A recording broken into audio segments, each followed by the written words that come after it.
ಮಾಚದೇವ ಅಲ್ಲೇ ಹೋಗ್ತಾನೆ. ಗಂಗಾಂಬಿಕಾ ತಾಯಿ ಇವತ್ತು ಇದೆಯಲ್ಲ, ಅಲ್ಲಿ ಗಂಗಾಂಬಿಕಾ ತಾಯಿಕೆ ಆದಂತಹ ಎಂಕೆ ಹುಳಿ ಅಂತಿದೆ. ಮತ್ತೆ ಅಲ್ಲೊಂದು ಊರೇ ಇದೆ, ಕದನ ಆದಂತ ಊರು ಬೆಳಗಾಂ ಜಿಲ್ಲಾದಾಗ. ಉಳಿವಿಗೆ ಹೋಗ್ತಕ್ಕಂಥ ಸಂದರ್ಭ ಇದೆಲ್ಲ ಆಗುತ್ತೆ. ಉಳಿವಿಗೆ ಹೋದ್ಮೇಲೆ ಆ ವಚನದ ಕಟ್ಟುಗಳು ಉಳ್ಕೊಂತವೆ. ಅದಕ್ಕೆ ಯಾರಾದರೂ ಕಾರಣ ಇದ್ರೆ ಅದು ಸೊನ್ನಲಿಗೆ ಸಿದ್ದರಾಮರು ಮಾತ್ರ ಅಂತಕ್ಕಂಥದ್ದು ನೆನ್ಪಿಡಬೇಕು. ಕಲ್ಯಾಣಕ್ಕೆ ಎರಡು ಪ್ರಮುಖ ಘಟನೆಗಳು, ಒಂದು ಯಾರಂದ್ರೆ ಒಂದು ಸಿದ್ದರಾಮರು, ಮತ್ತೊಬ್ರು ಅಲ್ಲಮರು.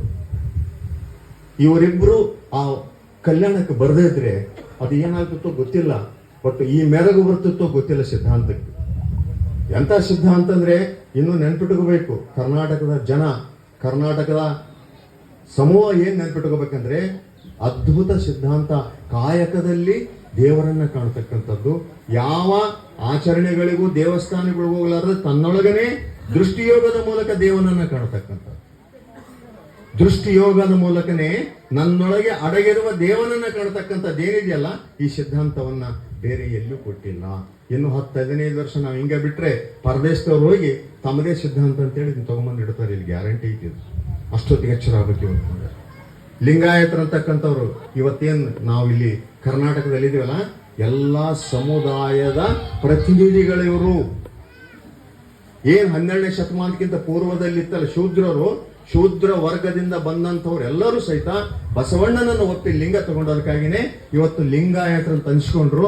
ಆದ್ರೆ ಬರ್ತಾ ಬರ್ತಾ ಏನಾಗಿದೆ, ಈ ಸಮೂಹ ಮೂಲ ತತ್ವಗಳನ್ನು ಮರೆತು, ಲಿಂಗವನ್ನೇ ಮರೆತು, ಬಸವ ಹೇಳಿದ ಸಿದ್ಧಾಂತವನ್ನೇ ಮರೆತು ಇದನ್ನ ಮತ್ತೆ ಜಾತಿಯನ್ನಾಗಿ ಪರಿವರ್ತಿಸಿದೆಯಲ್ಲ, ಇದೊಂದು ದೊಡ್ಡ ದುರಂತ. ಇವತ್ತು ನಮ್ಮ ರಾಜಕೀಯ ನಾಯಕರಾಗಲಿ, ಇವತ್ತು ಗುರುಗಳಾಗಲಿ ಇದನ್ನು ಬಹಳ ವಿಚಾರ ಮಾಡಬೇಕು. ನಾವು ಬಹಳಷ್ಟು ಹೇಳ್ತೀವಿ, ಶರಣರ ಫೋಟೋ ಇಟ್ಕೊಂಡ್ಬಿಡ್ತೀವಿ. ಬಳಬಳ್ಳಾರಿ ಚನ್ನಬಸವ ತಾತ ಏನ್ ಮಾಡಿದ, ಈ ಭಾಗದಾಗ ಏನ್ ಮಾಡಿದ ಹೇಳ್ರಿ? ಚನ್ನಬಸವ ತಾತನ ಎಲ್ಲರ ಮನೆ ಫೋಟೋ ಇಟ್ಕೊಂತೀವಿ ನಾವು.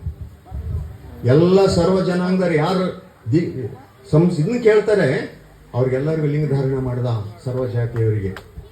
ಚನ್ನಬಸವಣ್ಣನ ಫೋಟೋ ಇಟ್ಕೊಂಡವರು ಚನ್ನಬಸವಣ್ಣನವರು ಚನ್ನಬಸವ ತಾತನ ಸಿದ್ಧಾಂತವನ್ನು ಯಾಕೆ ಆಚರಣೆ ಮಾಡಂಗಿಲ್ಲ? ಅದನ್ನ ಈಗ ನಮ್ಮ ಮಹಾಲಿಂಗ ಸ್ವಾಮೀಜಿಯವರು ಅದನ್ನು ಅನುಸರಿಸ್ತಾ ಇದ್ದಾರೆ. ಅವರಿಗೆ ಆ ಗಟ್ಟಿತನ ಬಂದಿದೆ. ಯಾಕಂತಂದ್ರೆ ನಾನು ನಂಬಿದ್ದು ಚನ್ನಬಸವರನ್ನ, ನಾನು ನಂಬಿದ್ದು ಬಸವಣ್ಣನನ್ನ. ಅದಕ್ಕಾಗಿ ನಾವೆಲ್ಲರೂ ಏನ್ ಮಾಡ್ಬೇಕಂದ್ರೆ ಇವತ್ತು ಎಲ್ಲಾ ಮಠಾಧೀಶರು ಈ ರೀತಿ ಆಲೋಚನೆ ಮಾಡಕ್ಕೆ ಪ್ರಾರಂಭ ಮಾಡಿದರೆ ಮಾತ್ರ ಬಸವ ಸಿದ್ಧಾಂತಕ್ಕೆ ಒಂದು ಗೌರವ ಬರ್ತದೆ. ಇಲ್ಲದಿದ್ರೆ ಅವಂಗ ಮಾಡ್ಲಾರ್ದ ಬರೀ ಭಾಷಣ ಮಾಡಿ ಬಸವಣ್ಣನ ಹೆಸರು ವೇದಿಕೆ ಮೇಲೆ ಹೇಳಿ ಕೆಳಗಿಳಿದು ಹೋದ್ರೆ ಅದು ಮಾಡುವ ಬಸವ ದ್ರೋಹ, ಅದು ಮತ್ತೇನಲ್ಲ. ಇವತ್ತು ಬಹಳಷ್ಟು ಬಳಕೆ ಆಗ್ತಾ ಇದೆ ವೇದಿಕೆ ಮೇಲೆ ಆ ಮಾತುಗಳು. ಆದರೆ ಇಲ್ಲ,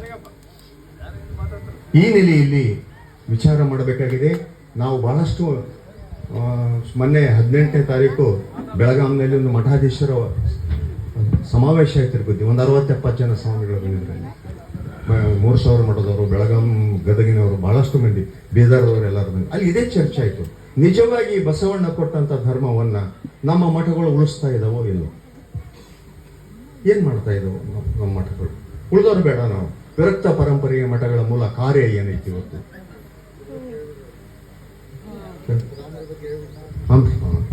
ಇದಾದ್ಮೇಲೆ ಹೇಳಿದ್ರು ಎಲ್ಲಾ ಸಿದ್ಧಾಂತಗಳನ್ನ, ಎಲ್ಲ ಸಮುದಾಯನ ಒಳಗೆ ತಗೋಬೇಕಂತ ಚರ್ಚೆ ಆಯ್ತು. ಅದು ಮೊದಲು ಎಲ್ಲ ಸಮುದಾಯಗಳನ್ನ ನಮ್ಮ ತೆಕ್ಕೆಯಲ್ಲಿ ತಗೋಬೇಕು. ಲಿಂಗಾಯತರು ವಿಶಾಲ ಆಗ್ಬೇಕಾಗಿದೆ. ಯಾವ ರೀತಿ ವಿಶಾಲ ಆಗ್ಬೇಕು? ಎಲ್ಲರನ್ನ ಈ ಧರ್ಮಕ್ಕೆ ಬರುವ ಯೋಗ್ಯತೆ ಉಳ್ಳವರು ಅಂತ ಅನ್ನೋ ರೀತಿಯಲ್ಲಿ ಸ್ವೀಕಾರ ಮಾಡಬೇಕು. ಅದಕ್ಕೆ ನೀವು ಸಹಿತ ಹೇಳಿದ್ರಲ್ಲ ಅಣ್ಣವ್ರು, ಏನಂತ? ಕಾಯಕ ಮಾಡಬೇಕು ಮತ್ತು ಉಳಿದ ಯಾವ ಚಟಗಳನ್ನ ಮಾಡಬಾರ್ದು. ಅದೇ ಸಿದ್ದರಾಮರಿಗೆ ಸಲ್ಲಿಸುವ ಪೂಜೆ. ಚಟ ಮಾಡಬಾರ್ದು. ಚಟ ಮಾಡಿ ನಾವು ನಮ್ಮ ಆದಾಯವನ್ನು ಕಳ್ಕೊತಾ ಇದ್ದೀವಿ. ಸರಿಯಾಗಿ ಪೂಜೆ ಮಾಡ್ಕೊಳ್ತಾ, ಸರಿಯಾಗಿ ಕಾಯಕ ಮಾಡ್ಕೊಳ್ತಾ ಇದ್ರೆ ಬಹುಶಃ ಸಿದ್ದರಾಮರು ಅದನ್ನೇ ನಮ್ಮಿಂದ ಬಯಸಿದ್ದಾರೆ ಅಂತ ತಿಳ್ಕೊಂಡು ನಾವೆಲ್ಲರೂ ಸಹಿತ ಆ ಸಿದ್ದರಾಮರ ಪ್ರೀತಿಗೆ, ಗೌರವಕ್ಕೆ, ಆತನ ಕಾರುಣ್ಯಕ್ಕೆ ಪಾತ್ರ ಆಗ್ಬೇಕು ಹೊರತು ಬೇರೆ ಯಾವುದೋ ರೀತಿಯಿಂದ ನಾವು ಮಾಡಿದ್ರೆ ಆಗೋದಿಲ್ಲ. ಬರೀ ಮೆರವಣಿಗೆ ಮಾಡಿ ಕೈ ಬಿಡೋದಲ್ಲ. ಆತ ಏನು ಹೇಳಿದನ್ನ ತಿಳ್ಕೊಬೇಕು, ಆತನ ವಚನಗಳೇನದೋ ತಿಳ್ಕೊಬೇಕು.